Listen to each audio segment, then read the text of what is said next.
রব্বিল আলামিন। আগামী সপ্তাহের দাওয়াত, এমনি তো সব আগামী সপ্তাহ তো থাকবেনি। লাইলাতুল বারাতের দাওয়াত দিলাম। বারাতে কি আমল করবেন অনেকে প্রশ্ন করে। মা বোনরা আছে, মা বোনরা যারা আছেন, বারাত শাবানের মাসটা অনেক দামি। শাবান মাস অনেক দামি। এই মাসটার এত দাম, এক হাদিসের মধ্যে আসছে আল্লাহর রাসূল শুনাইছেন, এই শাবানে আল্লাহর কাছে সারা বছরের বান্দার আমল পেশ করা হয়।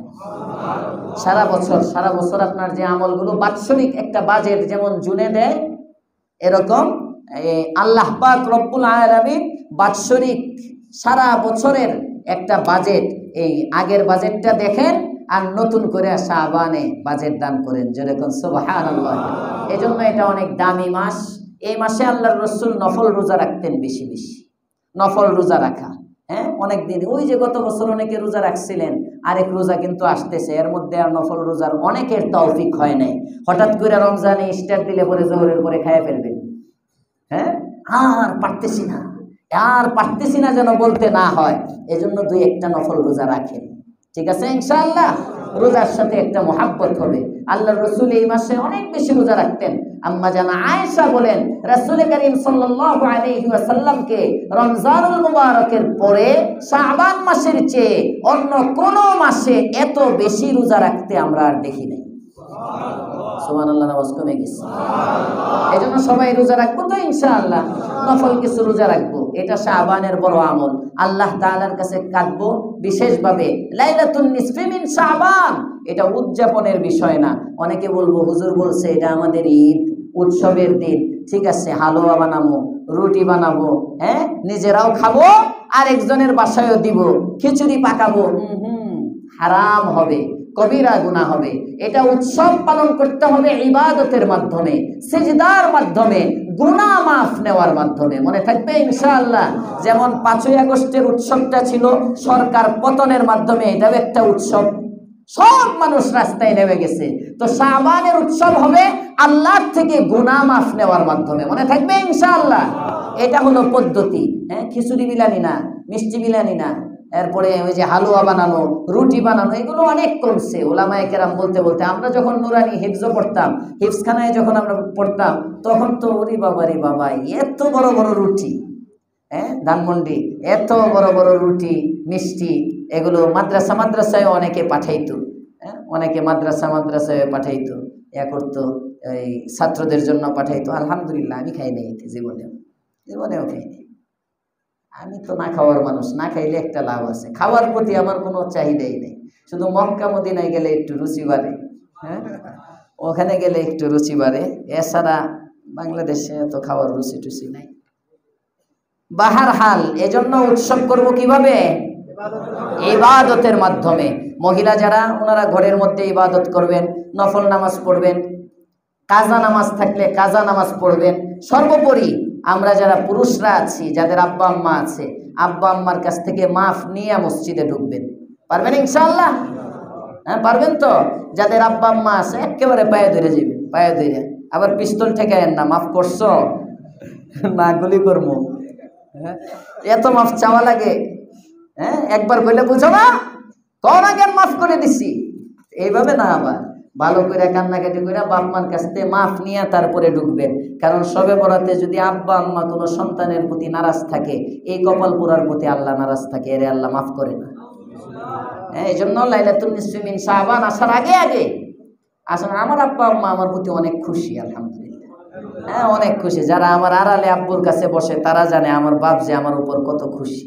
তারপরেও আমি প্রতি শবে বরাতে মাগরিবের নামাজ পড়ে, নামাজের পর পরে আমি আব্বুকে একটা ফোন করি যদি দূরে থাকে।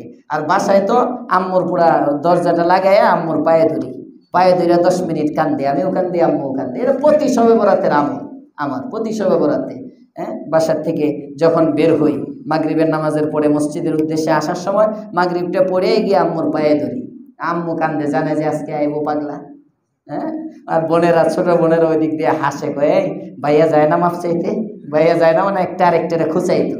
হ্যাঁ, এইভাবে সবাই মানে কখন আমি যাবো মাফ চাওয়ার জন্য, এটা একটা দেখবো আর কি।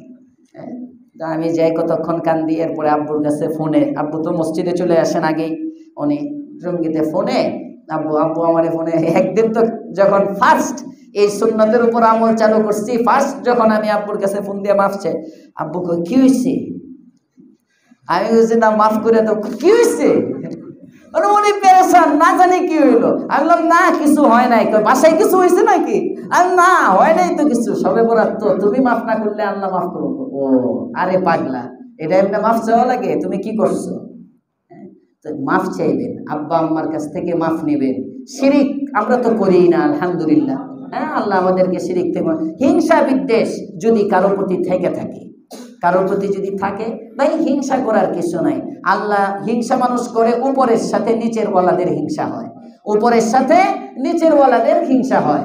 হ্যাঁ, উপরের নেই। আপনি মনে করবেন আল্লাহ তাআলা তাকে দিচ্ছে, যে আল্লাহ তাকে দিচ্ছেন, ইচ্ছা করলে ওই আল্লাহ আমাকেও দিতে পারেন। কথা বলেন ঠিক না বেঠিক? ঈর্ষা করবেন, হিংসা না, ঈর্ষা। আল্লাহ তারটাও রাখো, আমারেও দিয়ে দাও। সুবহানাল্লাহ। পারবেন ইনশাআল্লাহ?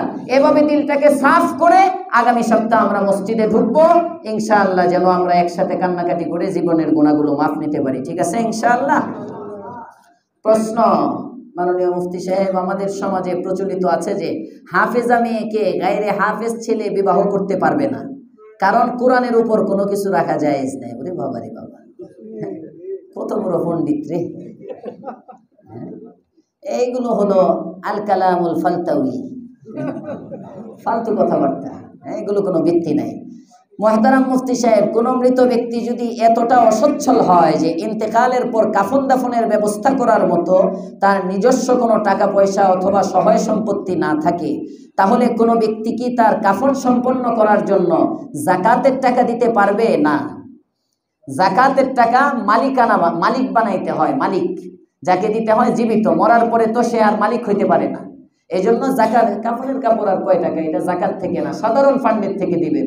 ওই যে রমজান মাস আসতেছে, জায়গায় জায়গায় দেখবেন ইশতেহার, লিফলেট ছাপায়, আঞ্জুমানে মফিদুল ইসলাম, আরো অনেক কিছু আছে, বিভিন্ন সংস্থা, ওদের যে সেবাগুলো দেয় ওই সেবাগুলোর মধ্যে আছে মৃত ব্যক্তির কবর ব্যবস্থা করা, কাফন দাফন ব্যবস্থা করা, ইত্যাদি ইত্যাদি।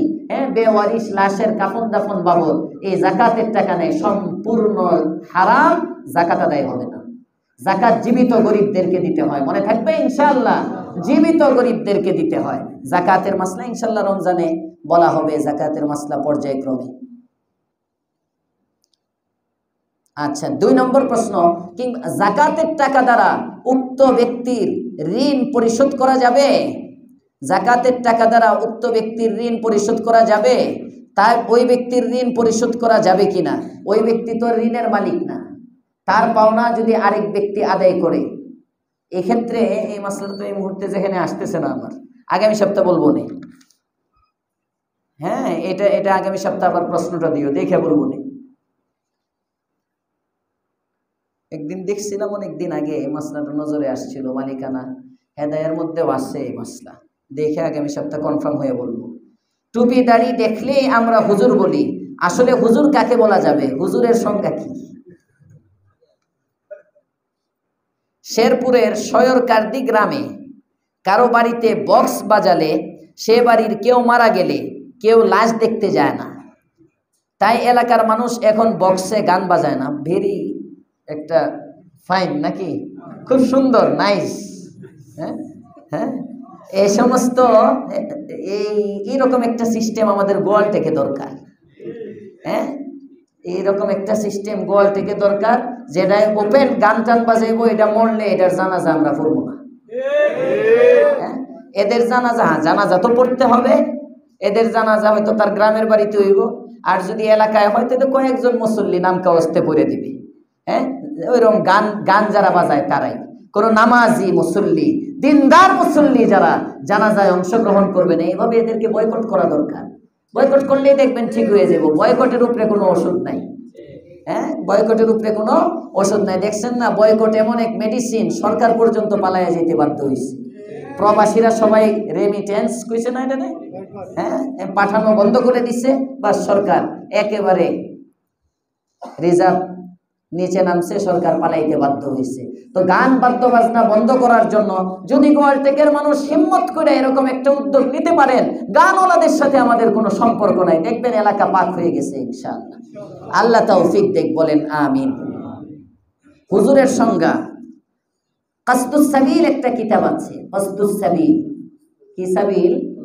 কাসদুস সাবিল, ছোট্ট একটা কিতাব। এই কিতাবের মধ্যে হুজুরের সংজ্ঞা দেওয়া আছে, ওখানে পড়ে নিয়েন। হাক্কানি আলেমের পরিচয়।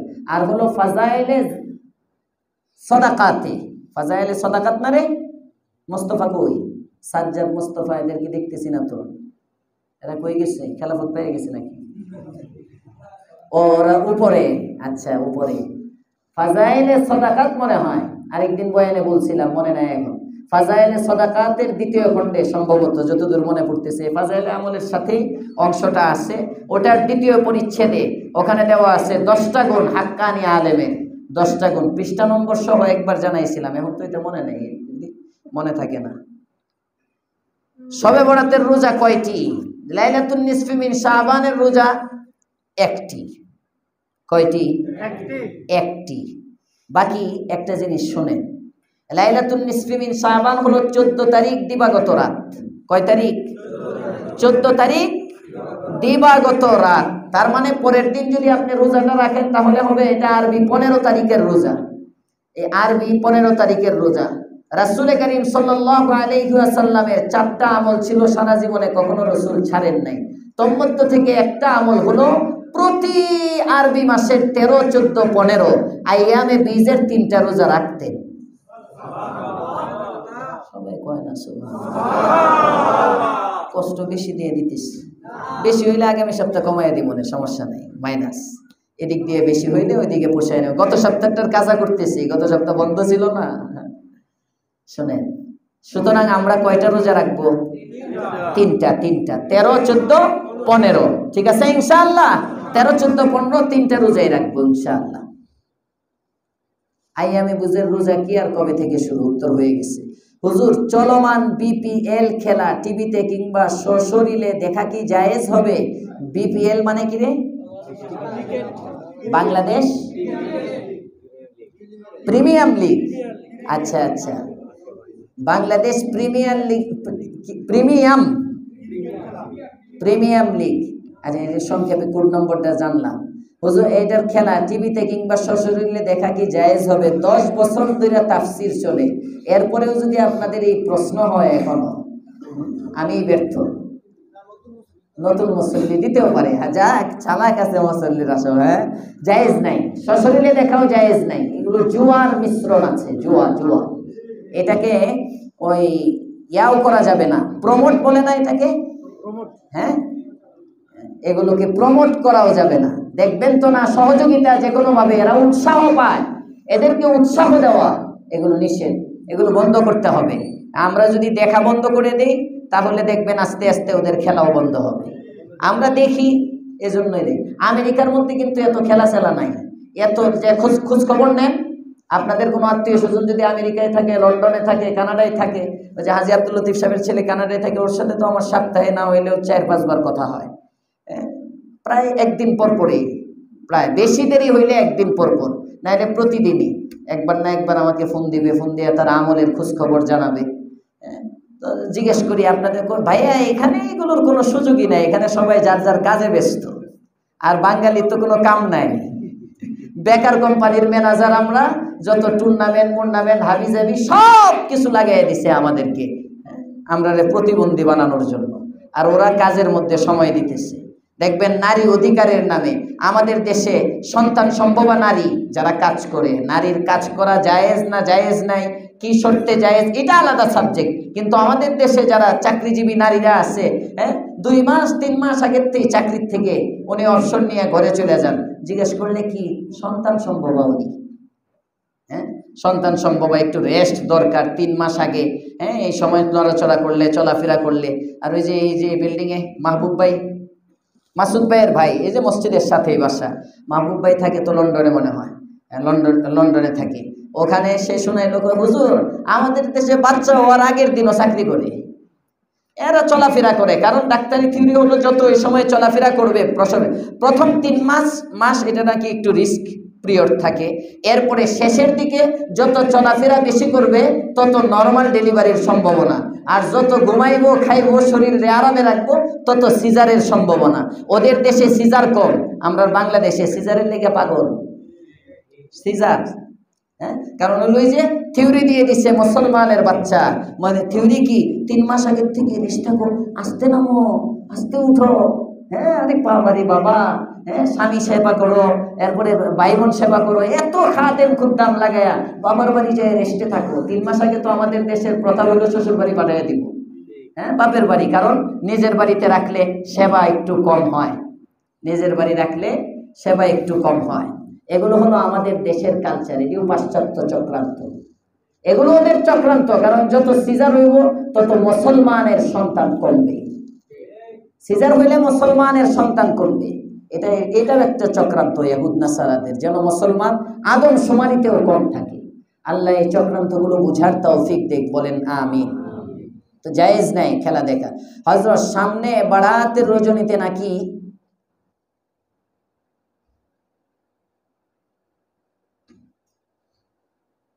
এ ধরনের প্রশ্ন দিয়েন না আমাকে। হ্যাঁ, কোন ধরনের প্রশ্ন দিছে যখন আজকে বলে দিই, নাইলে বুঝবেন কেমনে কোন ধরনের প্রশ্ন। এখানে লিখছে হযরত সামনে বারাতের রজনীতে নাকি 7 পার্টিদের ইজতেমা হবে, এতে শরীক হয়ে ইবাদত বন্দিগি করলে কি আলাদা কোনো আজর সওয়াব আছে? শুনেন, এটার যে ইজতেমা, আমি ইজতেমা শেষ, আবার ইজতেমা কি কথা কয় না? ইজতেমা তো শেষ হয়ে গেছে, এটা কইয়া আবার মানে চুলকানি জায়গা। এদেরকে এদের এড করা বাতিলের ইশতেহার, এজন্য বাতিলের আলোচনাই বন্ধ। ঠিক আছে ইনশাআল্লাহ, বাতিলের কোনো আলোচনা নাই, তাজকিরা কি নেই, সওয়াব তো বহুত দূর কি বাত, এদের কোনো আলোচনাই নাই। ইজতেমা তো আমাদের 2 পর্ব, আখিরি মুনাজাত হয়ে ইজতেমা শেষ, সামনের শবে বরাতে মসজিদে বয়ান হবে। কথা কর ঠিক না বেঠিক? প্রত্যেক মসজিদে মসজিদে বয়ান হবে। কিসের মাঠে বয়ান? আবার বাতিলের বয়ানের মধ্যে গিয়ে আবার কি শুনবে? গোমরাহ হওয়ার জন্য যাবে? এ ধরনের কোনো প্রশ্ন, মানে বাতিলকে নিয়ে চর্চাই করবেন না। বাতিল দাফন করার জন্য যে জিনিস দাফন করতে চান, এটার বড় একটা দিক হলো এটার আলোচনা বন্ধ করে দেন। আলোচনা বন্ধ করে দিবেন, এটা আপনার মুখে আনাটাও একটা প্রচার, আপনার মুখে আনাটাও একটা। সামনের থেকে কেউ এরকম প্রশ্ন দিলে মনে হয় মুহে